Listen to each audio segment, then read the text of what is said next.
tomorrow at 12:15 on BBC Two and iPlayer.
Hello, it's 6 p.m. in London, and this is The World Today with me, Ben Brown. Our latest headlines.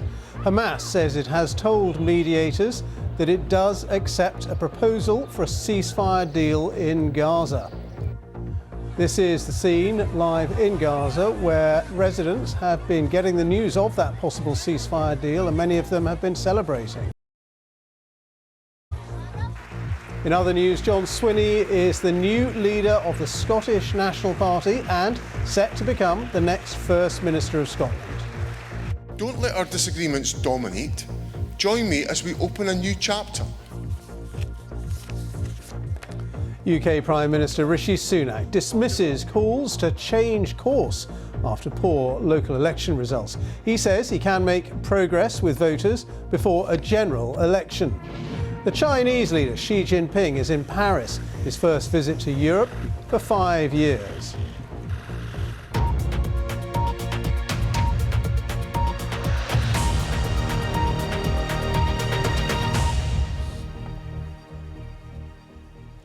Hello and welcome to The World Today, an hour of international news from the BBC. And let's start with that breaking news this hour. Very important breaking news because an official Hamas source has told the BBC that it does accept a proposal for a ceasefire deal in Gaza. Now, Israel has yet to comment on that. We'll bring you more details on it as soon as we get them. Meanwhile, Palestinian civilians have started leaving parts of eastern Rafah in Gaza after Israel told 100,000 people there to leave the area. Officials in Gaza say Israeli airstrikes have targeted parts of Rafah just hours after that evacuation order was issued. Pictures we've received show thick smoke rising as displaced Palestinians try to flee eastern Rafah. Now, those Palestinian civilians closest to the Israeli border are being urged to move to what the Israeli military, the IDF, calls expanded humanitarian zones in the Al-Mawasi and Khan Yunis areas. Well, let's just go back to those live pictures of people in Gaza, in the centre of Gaza, actually getting that news that there looks like Hamas have confirmed that they have accepted the ceasefire proposals. As we say, no confirmation yet of that from Israel. So let's go straight to our security correspondent, Frank Gardner, who's in Jerusalem for us. Well, Frank, Hamas saying that they have accepted the ceasefire proposals. We don't know what Israel thinks about this yet, but what would that mean potentially? Two crucial things here, Ben. One, are those proposals the same ones that Israel essentially agreed to? The ones that were on the table during the weekend at the Cairo talks, which were a 40-day pause in the fighting, a return of Palestinians to northern Gaza to their homes, and an exchange of roughly 33 Israeli hostages out of captivity in Gaza in return for an undisclosed number of Palestinians out of Israeli jails. Those were broadly the terms that we think were on the table. Do we know if this deal that has been accepted by Hamas is the same one? Is it the same terms? We don't know yet.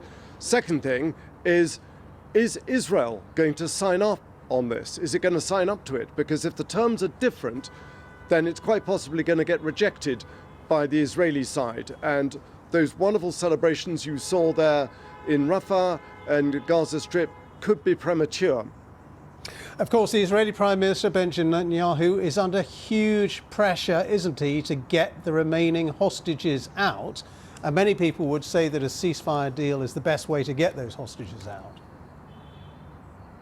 Well, that's exactly right. I mean, the only time we've seen large numbers of hostages released out of Gaza have been with a negotiated deal by Qatar and Egypt with the support of the United States. And that appears to be what's going on now, because the message, and we're basing all of this on a genuine, one single but genuine posting on social media by Hamas, saying that their political leader, Ismail Haniyeh, has telephoned the Qatari Prime Minister, Sheikh Abdurrahman Mohammed bin Abdurrahman Al Thani, and Abbas Kamel, the head of Egyptian intelligence, to say that Hamas accepts the ceasefire proposal. So we don't yet know what the Israeli reaction is. The Israeli media has been pretty cautious about it, saying that if the terms are different, then it's not going to be acceptable to the Israeli cabinet. And let's just remind ourselves what the sticking point was at the weekend, why those peace talks, those ceasefire talks collapsed or stalled. And that is that Hamas insisted on an undertaking by Israel that this would be a full and final ceasefire. In other words, it would be an end to the fighting and Israel would withdraw. Israel said, we're not going to commit to that because it would leave Hamas's battalions intact and allow them to regroup and attack us again. What mediators have been saying, both during the weekend and subsequently to Hamas, is, look, take the 40-day deal. You know, if you don't take that, nothing's going to happen. The idea is to build on the 40-day deal, to make another 40-day truce and another one beyond that, and eventually it becomes a permanent ceasefire. But if you don't make a start, then nothing is going to happen. And just give us an idea of who exactly is mediating in these various ceasefire negotiations that we've been having. It's very much Egyptian-led. I mean, the Qataris are involved. Qatar is, of course, the home in Doha, its capital, to the political leadership of Hamas, something that is pretty controversial because it's a weird situation. You've got Qatar that is home to the largest US military base in the Middle East at Al Udeid. It's also home to what is the political wing of a proscribed terrorist organization, prescribed by the US and many other countries. But it's the Egyptians that have been driving this one, and it's Egyptian intelligence. Remember that Egypt borders Gaza. They've got a vested interest in seeing calm restored. The last thing they want is to see the violence spill over their borders into the northern Sinai, which has already suffered a lot of violence from ISIS that's been attacking Egyptian army positions. There's no love lost between the Egyptian government, which is very secular, and Hamas, which is a religious movement, a political religious movement. But the Egyptians have been driving this. They want very much to see this deal succeed, and that's why Hamas's message mentioned Abbas Kamel, the head of Egyptian intelligence, who has been instrumental in trying to get this deal over the line. And Frank, just looking at the timing of this, I mean, this acceptance by Hamas of the ceasefire deal, it comes on the same day that we've had heightened reports that there could be an imminent Israeli military offensive ground assault on Rafah. We've had those evacuation orders dropped by flyers on Palestinian civilians, telling them to get out of eastern Rafah ahead of what could be an imminent Israeli assault. Do you think that could be connected to what Hamas now have agreed to?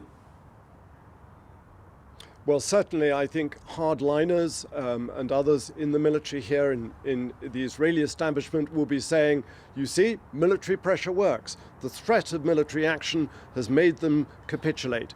I'm not sure that's how Hamas would see it, because after all, yesterday they fired a load of rockets at the Kerem Shalom crossing point, killing 4 Israeli soldiers. Israel has been conducting airstrikes in Rafah. Certainly the prospect of a major military operation in Rafah has appalled international aid agencies, and the US for that matter. So President Biden, only a couple of hours ago, held a 30-minute phone call with Prime Minister Benjamin Netanyahu. The readout of that was released to the media was unbelievably short and uninformative. Most of it was about Holocaust Remembrance Day. One line in it referring to Rafah, saying the president made clear his views on Rafah. Well, we know what those views are, and it's frankly, don't do it. The US does not believe that Israel can undertake a military operation in a place with 1.4 million people, 2/3 of whom are already displaced from northern Gaza, without severe harm to those civilians. Frank, you were saying at the start that, of course, we have to wait and hear and wait and see what Israel's reaction to this is. And we have just received a report while you've been talking to us from the Reuters news agency, quoting an Israeli official, unnamed Israeli official, saying that Hamas have approved a, quote, softened Egyptian proposal that is not, repeat, not acceptable to Israel. So the initial, and that's just on the Reuters news agency, but they're quoting an Israeli official saying that this deal that Hamas have agreed to is not acceptable to Israel because it's based on a softened Egyptian proposal. Yeah, that doesn't surprise me, and that's very depressing because, I kind of feared as much, because certainly when the talks collapsed at the weekend, there was still considerable distance between the Hamas position and the Israeli position. The Israeli Prime Minister Netanyahu has been absolutely adamant that Israel will not commit now or at any time to an end to hostilities. Why? Because they think that this is unfinished business and there are 4 battalions of Hamas still alive and intact, and they want to finish them off. At the same time, they want the hostages out. Now, those two aims, I think, are incompatible with each other. The best way to get hostages out of captivity in Gaza is through a deal. But there are people in the Security Cabinet and the War Cabinet here in Israel, certainly there are hardliners in this country and in the government who don't want to see a deal. Instead, they want to see a hard military push into Rafah that in some way finishes off Hamas. I'm not sure that that is achievable, and it's certainly not going to get a lot of hostages out alive. Yeah, and just one additional line from Reuters, Frank, that I will just put to you, but it just amplifies that earlier report I was reading out from the Reuters news agency. That Israeli official who's already said that these proposals are not acceptable to Israel says the proposal includes, quote, far-reaching conclusions that Israel does not agree to. So that does look like, initially at least, confirmation that Israel isn't going to go along with these proposals, even if Hamas is.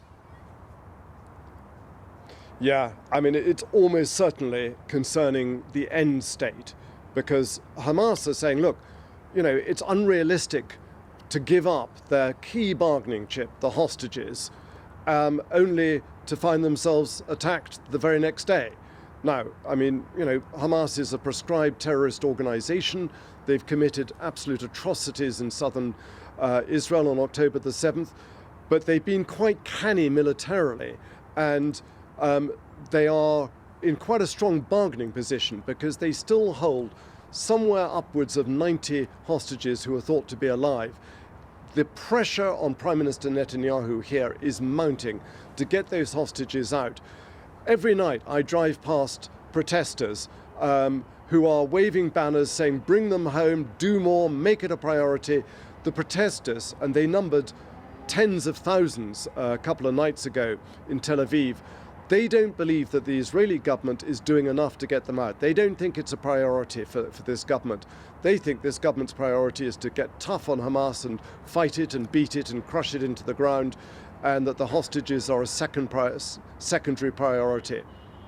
Frank, very good to have you with us for that instant analysis. That's Frank Gardner, our security correspondent, live with the very latest from Jerusalem on that Hamas acceptance of ceasefire proposals. But as we've just been hearing, according to the Reuters news agency, Israel does not accept those proposals and isn't likely to. And Frank Gardner, they're just giving us his analysis. Well, let's also speak now to Ziad Issa, who's head of policy and research at the aid agency ActionAid UK, who's joining us from Geneva. And, well,